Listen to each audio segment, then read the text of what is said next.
If you're shipping boxes with one or more units of the same SKU, also known as case packs, we recommend that you create reusable packing templates.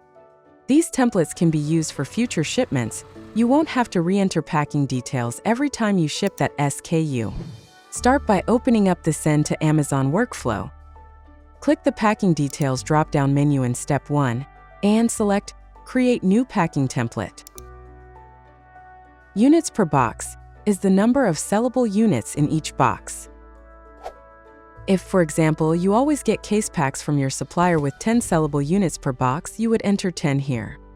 Let's say that the box dimensions are 8 by 12 by 16 centimeters and that each box weighs 15 kilograms.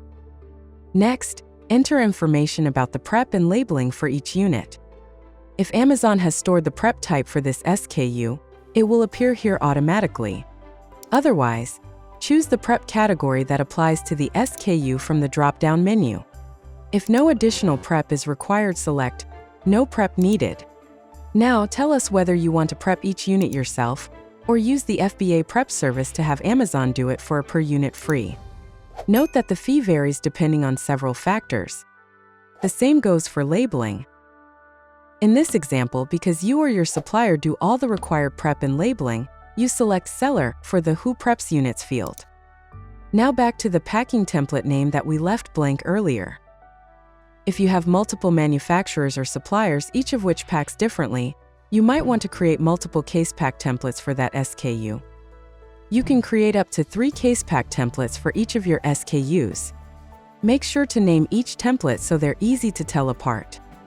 By clicking Save, you return to the beginning and can now see a preview of the template details you just entered. To edit or delete an existing case pack template, click the pencil icon next to the packing detail. After making your changes, click Save. To delete, click Delete Packing Template.